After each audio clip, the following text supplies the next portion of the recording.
Welcome everyone to our UCLA Alumni Mentor Program, Mentoring Undergraduate Students webinar.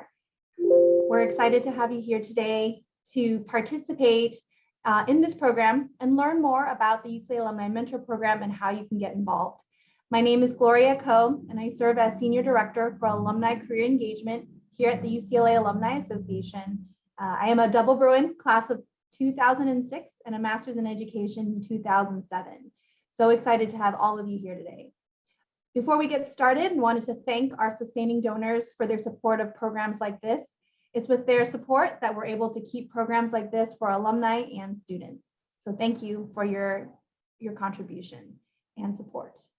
So a little bit about today, I'll be doing a quick overview about the UCLA Alumni Mentor Program, just to give you an idea of what to expect, how our mentors participate, and some key dates, and also how to sign up and move forward in the process. We will also, however, be hearing from some UCLA mentors that participated in the program last year. And so we're excited to have you here today. If you are a first-time potential mentor, we welcome you to embark on this journey of being a mentor. If you are a returning mentor or have been mentoring for many years, we also want to thank you for your continued support of this program, of our students, and really furthering the Bruin community. We welcome you to share how many years you were a mentor in the chat so we can celebrate with you. So let's get started. So the Alumni Mentor Program is part of our Alumni Career Engagement Program. Our team here at the UCLA Alumni Association, we work to create programming to serve our alumni and our students, utilizing digital resources and networking. We also partner with partners on campus, different academic departments such as economics and life sciences to build programs for their students. And we also collaborate across campus with the Career Center and other organizations at UCLA and also beyond, like our networks and affinity groups.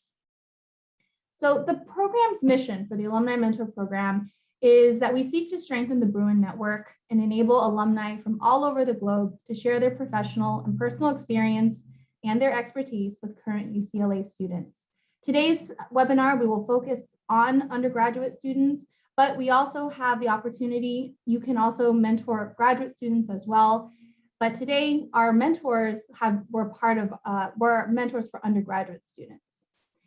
The program impacted over 1,000 students last year, including graduate and undergrads, and 585 alumni were mentors.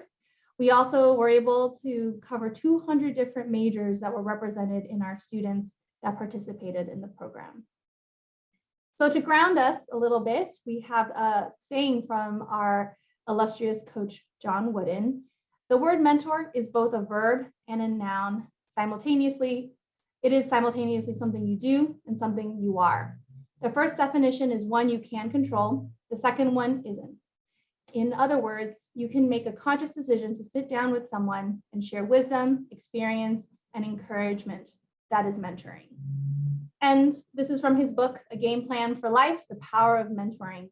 And the reason why I wanted to share this quote is oftentimes we all think that mentoring is something quite hard to do, but ultimately what John Wooden says here, share wisdom, experience, and encouragement is what we hope our mentors can share with our students this year. So just some types of mentorship to help you also understand, okay, what kind of mentor do I want to be? Oftentimes, mentors are typically found in three different forms. One is a personal mentor. These are people oftentimes that we encounter maybe through family or different times in our life. We often want to emulate them in the kind of life they live, and then also the legacy that they leave behind. Oftentimes they're people we know. Then we have professional mentors. These may be people that we encounter throughout our professional journey, potentially our supervisors, or even people we meet along the way of discovering what kind of industry we want to be in, or even in professional organizations. Then you have leadership mentors. These are oftentimes mentors that often mentor us from afar. These are figures, maybe CEOs and founders that we really admire. Maybe it could be a celebrity or a famous sports coach, or player that we really love. These are oftentimes leadership mentors that we aspire to be like, but maybe we don't have a personal relationship with. Oftentimes, our mentors in our alumni mentor program can be one of the either personal or professional mentors. They might start that way, depending on what the student needs. But oftentimes, we see that many of our mentors become both over the course of a year. So this is just something to keep in mind when you think of mentorship. You don't have to be all three of these things all at once. Starting off as just one of these can lead to potentially an integration of the other types, but ultimately understanding what kind of mentor you want to be at the start can help you find the right student mentor part of the program. So when it comes to mentor pairing, we wanted to share with you that our process is student initiated, but also alumni powered. And what does that mean? Well, our process is facilitated on the UCLA One platform to let people know that you're interested in being a mentor. You will create a UCLA One profile, and I'll show you how to do exactly what you need to do to be noted as a potential mentor. So first you raise your hand, you do that. And then starting October 11th, students will send you a request, a message asking if you would be willing to be their mentor. You will start reviewing these, and as they come in, you can decide that you just want to accept as you go, or you may want to wait until you have a couple and then deciding from those who you want to take on. You're welcome to do that. And then once you've selected your students, you get to decide who to accept or decline. That's why we call it alumni powered, because really you have the ability to say, this is the student I want to take on versus this is, this may not be a good fit for me. So even though the students will initiate the message, you ultimately get to decide how you want to move forward. And then once you've accepted the student or students, depending on your capacity, you can then begin communicating. And we will share with you an orientation video that you both can watch, and then some materials and resources for you to begin your communications as soon as you are paired. So now I'll talk a little bit about UCLA One, just to give you a lay of the land of what to expect when you sign up. So when you are registered and are accepted into the program, you can go to the left side of the screen. On the panel there, you'll see a UCLA Alumni Mentor Program. Once you click on that, it'll take you to the mentorship dashboard. And the website to go to UCLA One is ucla1.com. So once you are on the mentorship, the side of it, you can actually click on settings. And once you click on that, you will be directed to this first top portion here. You can indicate the maximum number of people you want to mentor at a time. And we ask you to really seriously think about this. You may say, oh, I have plenty of time. I can take as many as you need. And if you feel that way, amazing. We thank you for giving of your time. But if you yourself, you feel, I really want to be mindful of the number of students I take on, I think I can take on 2.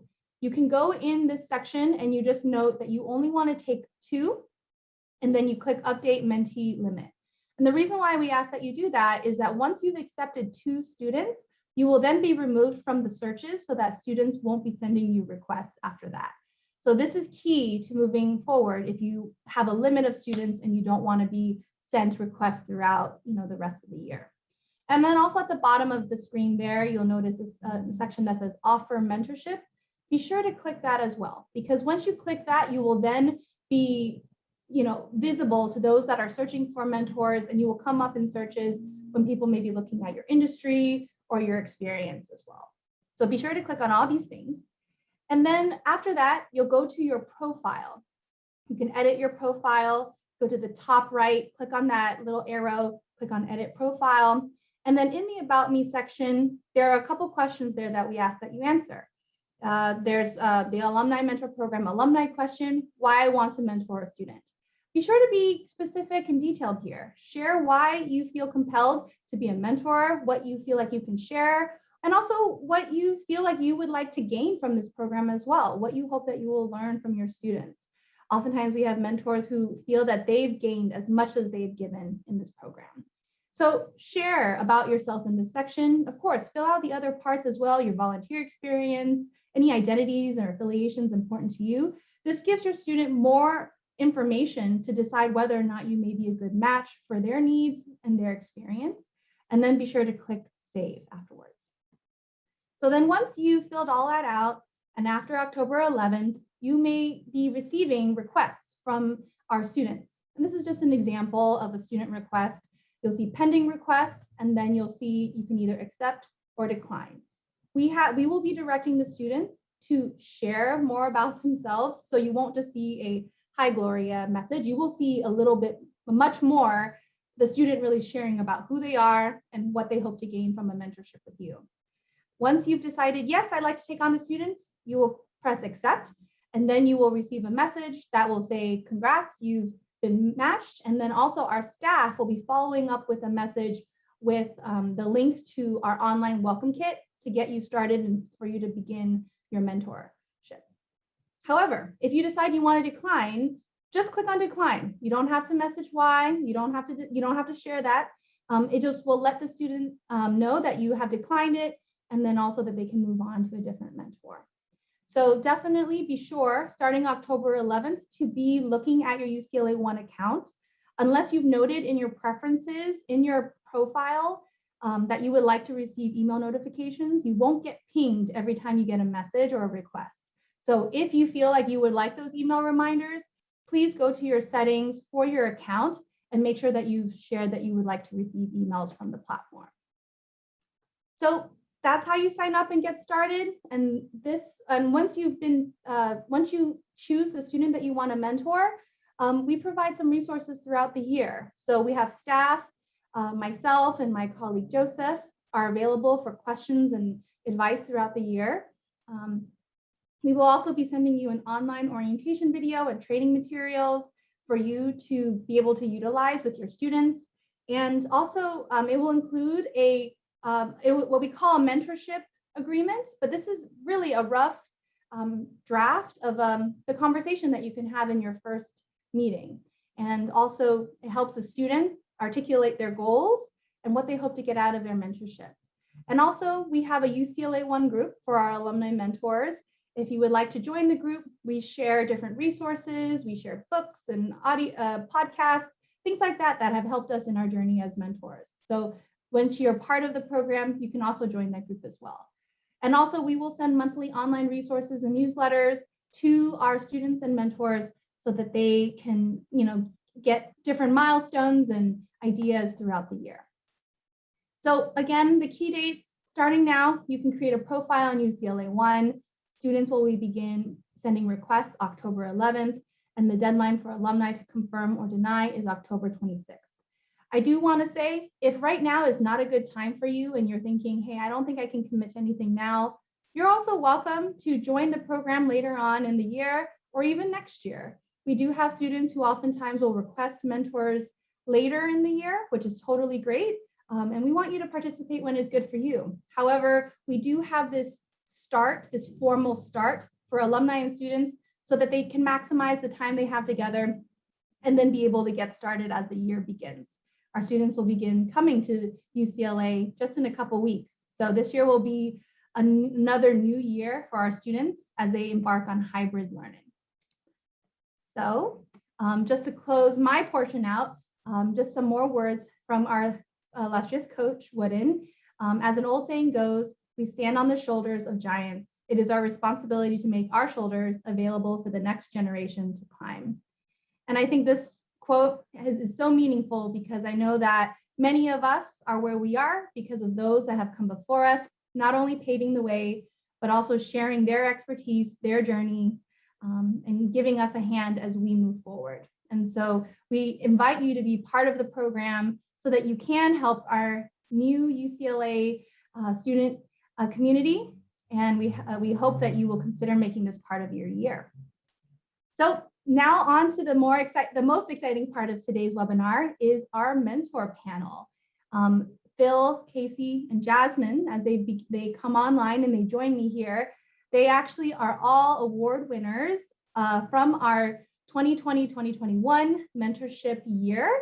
They were all nominated and spoken of and written of so lovingly by their mentees, sharing how they so positively impacted their mentees. And so we're excited to honor them with the awards they received in July. And we are so excited that they're here to answer some questions. And so I have some questions prepared, but if you have any questions, we welcome you to add it into the Q&A and not the chat.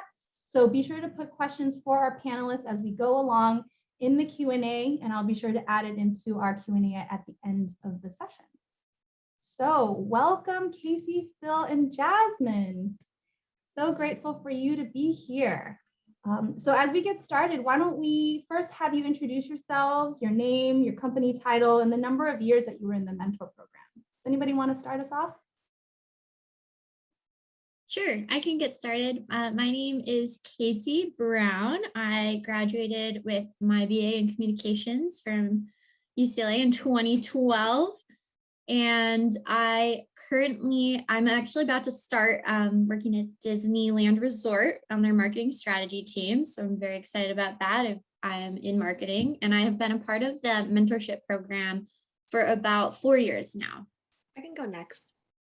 All right. Hi, everyone. My name is Jasmine Wong. I am currently a pediatric ICU nurse working at Stanford Children's Health. I've graduated in 2020, so just last year, and I've been part of the mentorship program for 3 years, twice as a mentee, and last year was my first year as a mentor. Okay. And I'm Phil Bangayan. I graduated in 94 with my bachelor's and 96 with my master's, both in electrical engineering. And I've been part of this program for over a decade now. Well, welcome to all of you with all your different varied experiences, grad years, and industries. Thank you for being part of this program. And thank you also, Jasmine, as being a mentee and then coming back as a mentor. That's definitely it's truly a special experience that you had as a student and as an alumna. So for our first question, I want to ask what motivated you to sign up to be a mentor? What led you to say yes and create that profile at UCLA One? Okay, I'll go ahead and answer that. I think it's really a matter of giving back. UCLA meant a lot to me. It's where I grew, I learned a lot, I had really great experience. And ever since graduating, I was looking for ways I can give back to the next generation of Bruins. And so when I saw this program, I signed up for it and knew that it's something that I wanted to be a part of. Yeah, just building on what Phil said as well. I think for me, I'm about 10 years out, right, from graduating. So those feelings are far removed of what that was like entering the workforce. But getting to work with the undergrads and understand the challenges that they're facing, I find it very rewarding to be able to remember what it was like, putting yourself back in those shoes and like connecting on that level, being like, you're not alone in the way you're feeling. And so it's like a very human interaction that you can have with people that are, sometimes very panicking because they're, facing a lot of life decisions that they haven't had to make yet. So it's obviously rewarding for all the reasons Phil said. And I think too, it's just, it's a really unique relationship that you can develop. And I didn't know if I'd be qualified to be a mentor. Now that I've done it a few years, I'm like, hey, I think I am, I guess. I really resonate with what both Casey and Phil said. I think something else just to add on to that that's a little bit different was that I graduated in the pandemic. So navigating the job hunting with less jobs available, less residency spots available, just the difficulty of having to go through Zoom interviews and different things that the pandemic threw at us. I wanted to be able to provide future students that opportunity to learn about how I navigated that and be able to mentor them so that they too could have an easier time through COVID-19 and the job hunting process post-graduation. Thank you for sharing that. What was one of the more rewarding aspects of being a mentor? Do you have any fun stories that you want to share that really made this experience very rewarding for you? I have one that comes to mind. My mentee, Stephanie, she was amazing. And kind of how Gloria was mentioning, you can pick the number. For me, lower works better. I like to take time and have, really devote the time for the 1 or 2 people that I'm talking with. But I think anyone could do any amount given your day. My mentee, she was searching for a job for the first time, and She had never networked. She did not know what networking was. She was terrified to send a LinkedIn message to somebody she didn't know. And so I, kind of walked her through just even putting little templates, like it's super easy. This is what you can say. It's like quick, it's short, and here's how I do it. And she texted me the first time she got a response. She's like, I reached out to another Bruin and they are going to talk. I'm going to talk to them on Friday. I'm so excited. I can't believe they responded. And I was like, yeah, firstly, UCLA Network, go Bruins. And it's a safe space to start with. And, second, it just was like this great little moment where it's something so second nature to me now of, just shoot a note, reach out, whatever. And for her, it was this huge step she had taken. And I was so proud of her in that moment, even though it could seem small. Yeah, I'll go and say one of the areas I really loved about this program, is being able to form relationships with mentees and have those relationships last over time. So yes, it's a one-year mentorship, but nothing prevents you from keeping contact with people.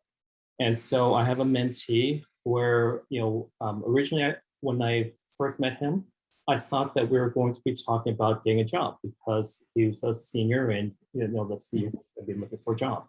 But within the first week of my meeting him, he already found a job. So then the conversation turned on to a lot of other more long-term prospects.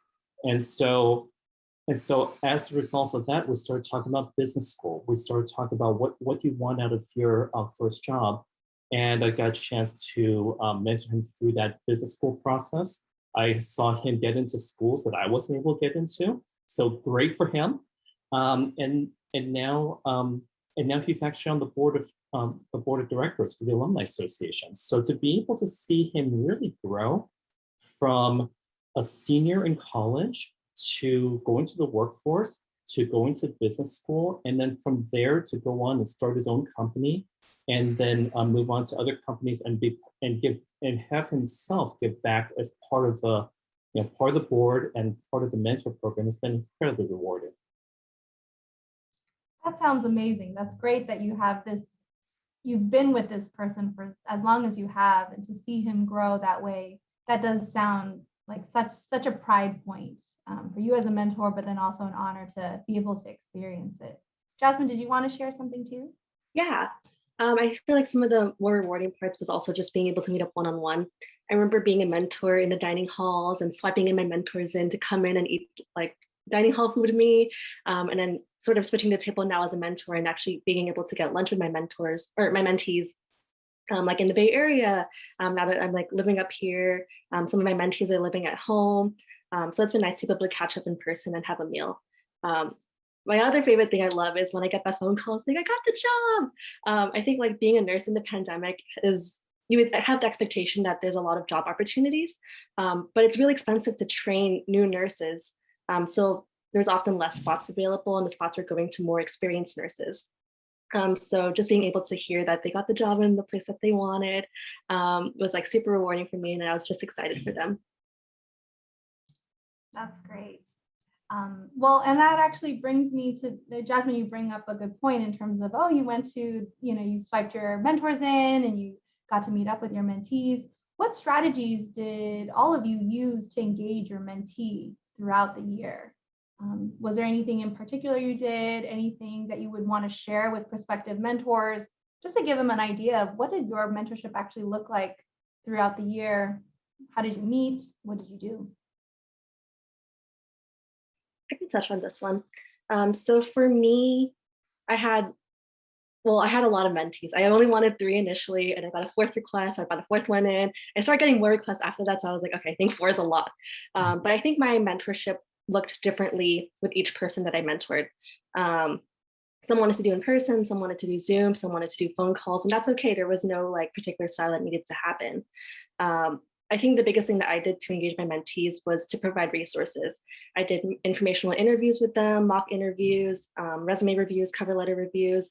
Also, as an alumni, I was getting invited back to speak at like the UCLA School of Nursing leadership course, Alpha Tau Delta, different nursing organizations. And I created a PowerPoint about how to get a job in the pandemic.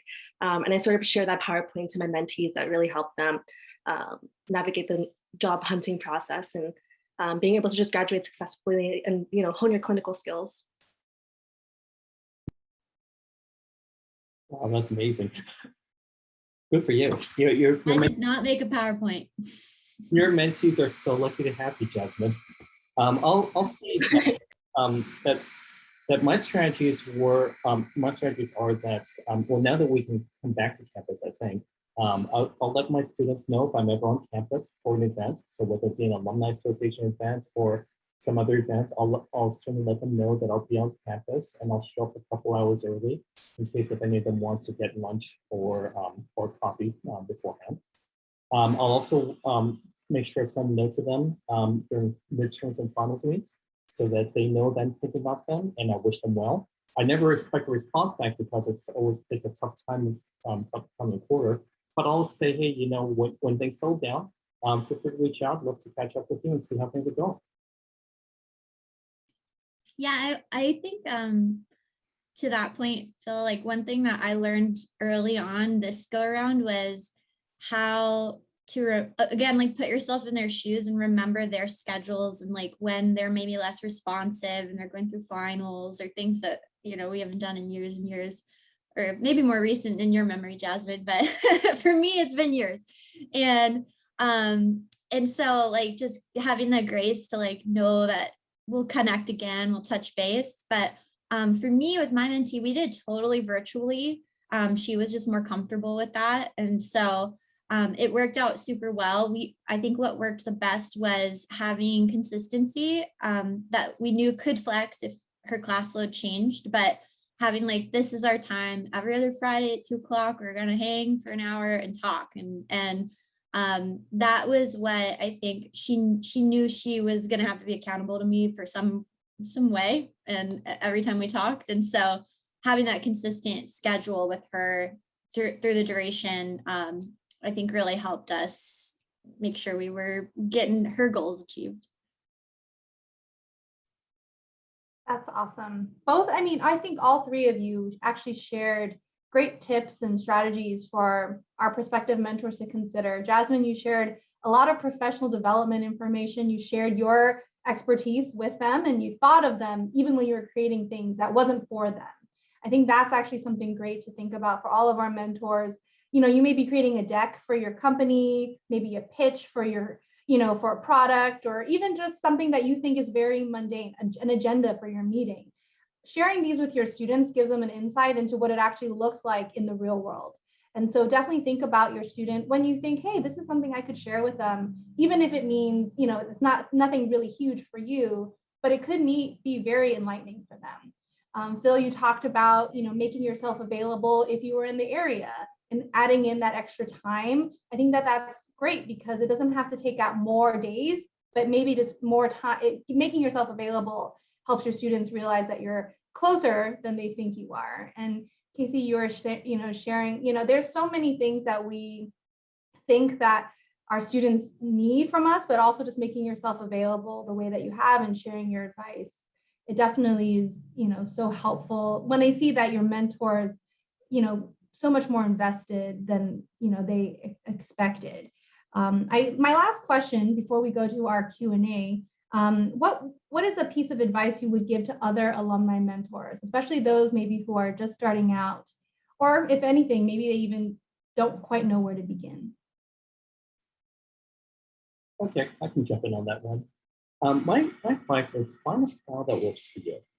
So I've tried a number of different styles in this program. For example, one year I set an appointment where we would meet once a week, me and my mentee.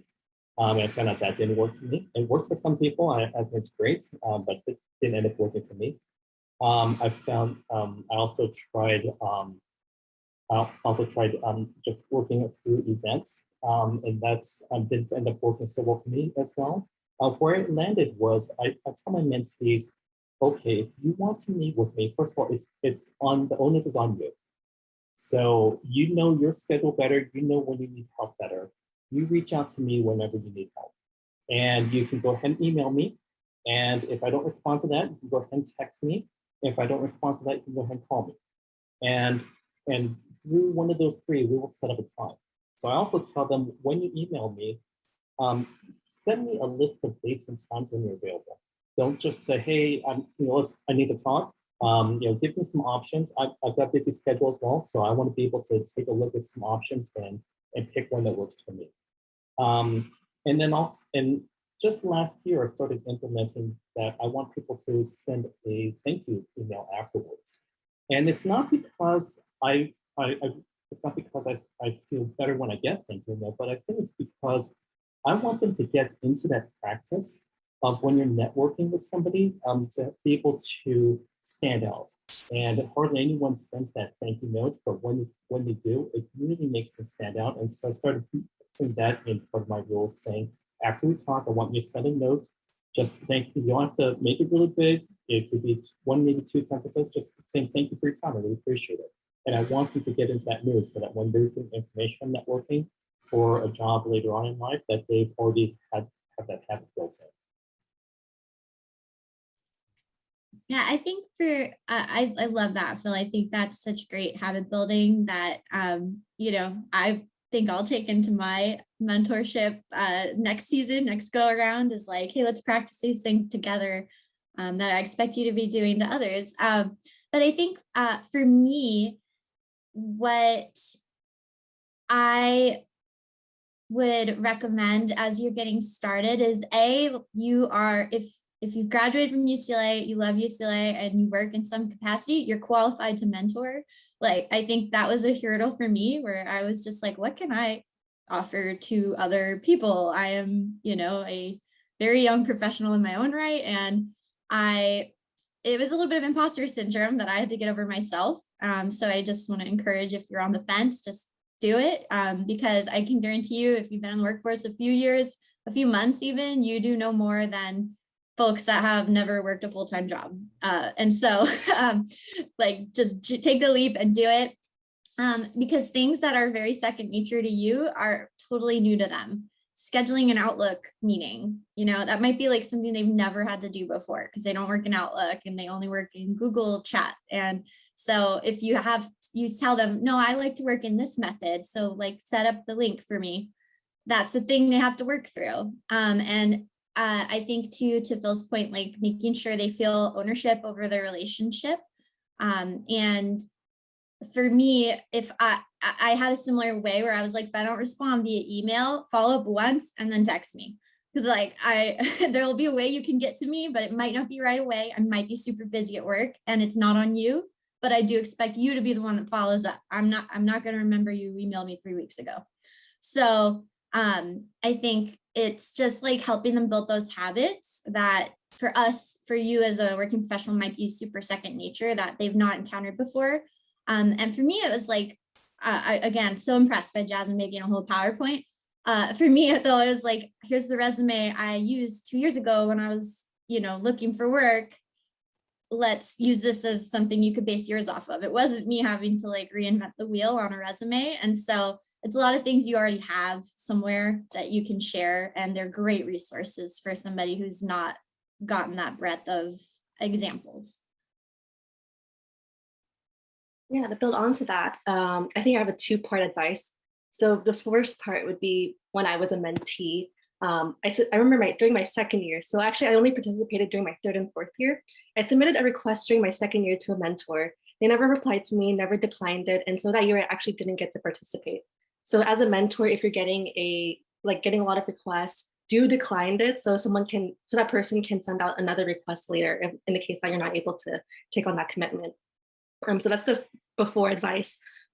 Once you're a mentor, I would say the biggest thing that I really enjoyed was being transparent. I was like, nursing is great.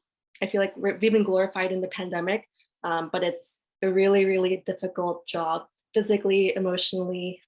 It's a big burden to take home things that happen.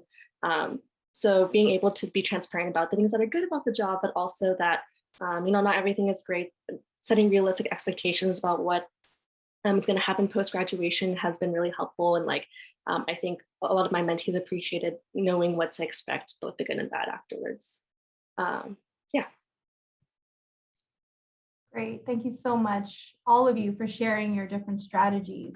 I did want to give some time to answer some of our Q&A questions, but actually I had some topics that actually came to mind from some of the things that you mentioned. So some of our audience members may be wondering, so what's going to happen this year with a mentorship, because students are back on campus, but can we meet in person or should we do things virtually? I want to say you can start meeting virtually. And if you are comfortable for the two of you to meet in person, you are welcome to meet in person. I think some mentors are not geographically close to campus, so there is no need for you to have to meet in person. We have new technology like Zoom, Google Hangout, or even FaceTime. You can meet that way. And so there is no need for you to have to meet in person. But if you would like to meet in person, you are welcome to do so. Just to answer for Phil or Jasmine, who mentioned eating in the dorms, right now, fall quarter may be kind of an iffy time to come to campus, only because students are also figuring out how to be on campus. We're not sure what kind of policies or protocols dining halls may have for guests. And to be quite honest, if it's indoors, you're most likely going to have to wear a mask unless you're eating. And also, if you're a guest on campus, UCLA currently has a symptom monitoring system, so that you probably have to fill this out if in case you're stopped and asked what you're doing on campus.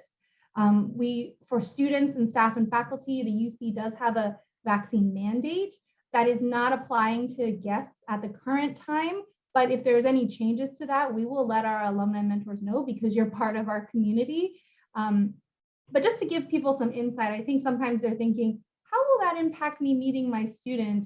If you and your student feel comfortable and you have disclosed what you need to disclose about, where you are and how you feel free to meet in person. We don't want to stop you from doing that, but we also don't want to make you meet in person either. You're welcome to continue on via, video or even over the phone. One thing I wanted to share, some of you said you took on 4, or Phil oftentimes has multiples, or he has many years now of mentees. The number of mentees and how you meet, we have had mentors share that they, like to meet one-on-one, but then other mentors who say they really just meet as a group. So all their mentees become like a little cohort of sorts, where they meet regularly with this cohort of students, and they all just kind of ask questions together, and then they can learn from these questions. So it's like a group meeting per se. If you're a mentor that would prefer that, you're welcome to do that. But do be honest and transparent with your mentees that you accept that that's what you want to do. Because if they're thinking, oh, I'm going to get this personal interaction with this mentor, and that's not what you're going to be giving, it's probably better for them to move on to a different person. So definitely keep that in mind. And also one thing too that many of you shared, I think one thing to think about too with mentors is understand what your boundaries are. You are not their therapist. You are not, their parents, and you are also not their supervisor. So hopefully you aren't making them do free labor to be your mentee. That is not the point of a mentorship either. If they're doing a project to learn, that is something, yes, that is something if you wanted to try out, you can do that. But they are not also, please do be mindful of boundaries with your student. And I don't know if any of our mentors want to share about how you manage boundaries, but I love when Casey said, hey, you reach out to me, you tell me, you chase me. And I think that is the healthy mentorship relationship, is when the mentee is the one asking and seeking you out, not the other way around. And if you find that you're in that situation, it's probably not a good fit, and you could easily say, thank you for your time and your request, but it seems like this is not a good time. I'm going to decline our mentorship. They can move on, you can move on, right? And so I loved when you all were saying, hey, like they need to follow up with me. That is, I think, the healthy dynamic for a mentorship, because then they have a purpose of seeking you out, and you can fulfill that purpose or not. So definitely think about your boundaries. And if you have a student that's going through something that you don't think it's in your depth to manage, please let our staff know. We are welcome to take over and deal with this personal situation and help the student navigate it, you do not have to figure it out on your own. But also on the flip side, do manage yourself so that you're not necessarily, if you feel like you're chasing the student and they're not responding to you, let them come to you. So, and also on the flip side, Jasmine and Casey mentioned, oh, maybe they're, too young to be mentors. I often hear from potential mentors, hey, I've been out of school for a little bit, and I don't think I can relate to the students now. Well, you've also lived life, you've also built a network. Sharing those things can make you a very valuable mentor. You've probably seen lots of different situations. You can give your insights, you can give your perspective. And then also, again, like I said, sharing your network, that really makes a difference as well. So sorry to be kind of sharing a lot more, but all of you, what you said, it reminded me of things that our mentors have asked. Any other thoughts about some of the topics I brought up to our panel? Any other closing thoughts before we go to our Q&A? Yeah, I think like in terms of the boundary setting, my mentee was awesome. She was very like professional, more so than I could have expected, probably given where I was when I was a senior at UCLA. But she, I would say like, it's like how Phil was mentioning how he's trying to instill doing thank yous, like, and setting a good practice. The boundary setting is helpful in the same regard. Like, so for me, you might feel like, oh no, I'm not giving them my all, or I'm not giving them enough. It's like, no, you're kind of teaching them in a professional workplace setting what to expect when you're trying to get a hold of people that maybe aren't in your daily routine, and how that might work. And so for me, it wasn't just a rule of thumb that I was said. For me, I was like, when you're networking and if you don't hear a reply, it's totally appropriate to do one more follow-up, and then that's it, and that's okay. But people are busy and they might not see that first message. And that was huge for her. She's like, I could message them like one more time. I'm like, yeah, I miss LinkedIn messages all the time because I'm not on LinkedIn all the time. So when people are like, just bumping this up in case you didn't see it, I'm like, oh, thank God, because I wouldn't have seen it. And so it's just setting good habits as well that, it's like protecting your relationship and your time, but helping them as they progress in their career. No, I want to add one more thing that you brought up, Gloria, that has to do with the match. One piece of advice I give to every mentor is don't feel bad if this mentor-mentee relationship doesn't work out. There was one year where I found two students who I thought I was going to be a perfect match with. Went to same school, same same church. One of them was the same major as me. And I was thinking, wow, this is absolutely perfect. I found two people who are really going to connect with them, and one of them didn't work out. And now, like when I go into each mentoring season, I tell myself, hey, if this doesn't work out, I'm not going to take it personally. If they may find out that they don't like my personality, I may not like them. It could be mutual, but it's not something to lose sleep over. So, it's just how it is. That's just how the odds work out sometimes. Yeah, I would say for me, like we were like with my four mentees, it was a lot. I think I took on a little bit more than I can manage, but at the same time, I didn't really set like monthly meetings. I think I did also the you reach out to me thing, and oftentimes it was just text messages for quick questions. Maybe a 1 hour phone call or Zoom to just go over like a mock interview. So it wasn't too bad of a commitment. And I think it was manageable if you're able to set those boundaries and let them know the expectations ahead of time during your first meeting. Great, thank you everyone. So we have some great questions in our Q&A, so we'll get started. And for any of our viewers, please add in any other questions you may have, and we'll try to get through as many as we can. So our first question is from Alejandra. Can you provide suggestions on how to choose the right mentee? I want to defer this question to the three of you because you've chosen your mentees. So what are some suggestions on how to choose the right mentee? No, I've actually given up on that one. So I just accept a lot of mentees, and then we meet, and if we hit it off, great. And if we don't hit it off, I have no problem letting them go find someone else. Again, I don't chase after them, so I don't feel bad if we're not meeting on a monthly basis. I think for me, I don't think I've had to turn people away the same way Phil has in his tenure as a mentor, but I hope to get there someday. But I chatted a bit on UCLA One first before we like took that communication off that platform, just to like understand what they were looking for, the kind of goals they had. Because I think, you know, you probably have a pretty good idea of your skill set. And so for me, I, you know, recently got an MBA. I'm pretty good at job hunting. I'm like, if MBA teaches you anything, it's how to find a job. And so I was like, this I can help with. But if people had questions about like, what grad school should I go to or what kind of program, I was like, I don't think I'm totally the right person, because I was a BA in communications, like a very broad major that wasn't defined. I didn't need a graduate program. And the one I chose was about finding a job. And so, you know, and expanding my network and things like that. So for me, it was a little bit of chatting on UCLA One first. And then when it was like, okay, this feels like a good match, then we took it off that platform and then kind of set it up via Zoom or text or phone calls or however you want to arrange it. For me, I think I had a unique experience because I had known most of the mentees that I had just because they're a year younger than me. We know each other through clubs, through different classes that we've taken. So in some aspect, I just took the first 4 that requested.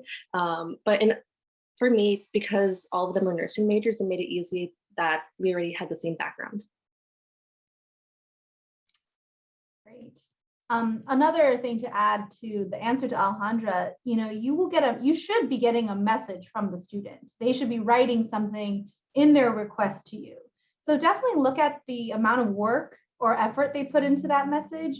If it's just a, hey, will you be my mentor? Thanks, bye. You know, maybe look at other students who maybe have put in a little bit more effort into that request, because remember, this is the first interaction. We will be coaching them to really share who they are and why they want you to be a mentor. But if you get a message that seems a little short, and you know, it doesn't have to be just the length that you look into, but really, you know, how they're sharing about themselves, that could be something to take into account. And also you can equally look at their UCLA One profile and the information they share there. So there is a question for them that actually asks them why they want to be part of the program. You can read about that as well. And I also did want to share on UCLA One, there is now a virtual chat function or a virtual video function. So you could actually meet and schedule a time to meet with them over video without exchanging your contact information or any, you know, personal information. So that's an option for you as well if you would like to meet them and schedule a time before accepting them. So that's just an option for you. So the next question I have is from Brandon. This is for Jasmine. Brandon says, hi, Jasmine, I am a 2020 grad too. Are there any challenges in which a mentor, are there any challenges in being a mentor when you're a recent grad like you and me, versus if you have been out of school for a while and have a lot of career experience? That's a really good question. I would say, well, first part was one of the mentees that I had was a grad student and I don't have graduate experience. So being able to help her navigate her through her grad program in the nursing aspect, like we do share some classes together, but we don't take all the same classes, have the same professors. So she was asking me advice on like if I had different professors or how they navigated taking, they have a clinical nurse leadership program that they also have to complete that we don't complete. So having that different aspect was harder. At the same time, some people who were my mentees wanted to look into graduate programs. And if I didn't have the answer to that, then I would refer them to someone I knew who did go through that program, or I would encourage them to do informational interviews with someone who did have that background. So it helps them, you know, take the first step to actually conduct the informational interview themselves, so that they too can build their own network. And I think at the same time, during my first year as a nurse, we go through something called residency. And residency in itself is a beast. It was not easy. I was experiencing a lot of imposter syndrome. So being able to navigate those feelings with, you know, struggling at work, being a new nurse and, you know, making mistakes there, but also being a person that people look up to on the other side was sort of something I was navigating and balancing. Fantastic. Thank you so much for that answer.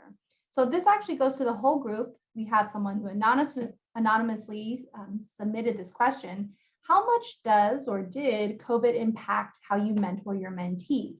Have you found that any of your experience or advice is a bit out of date given the current circumstances?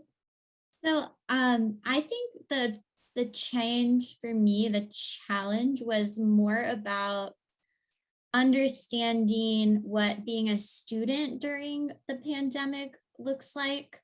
It was less about my professional life because I think all of our companies, my company has adapted very quickly to the situation we're in. And so for me, it was, I was pretty familiar with Zoom or some of the tools that became very common during COVID, which maybe that's the thing that's new, and that's like a hurdle is technology barrier. But it was more understanding the changes for her, and it was even celebrating milestones that she was like, yeah, I just, we're not going to walk because of COVID. And so it was like, let's take a moment, let's celebrate you're graduating and making it a big deal because there wasn't the big pomp and circumstance that, we all got to have. And so I think it was just like putting myself in her shoes, understanding, also like taking classes on Zoom and how hard that is. So trying to make sure the time we had was very directed. I always tried to come with like an agenda.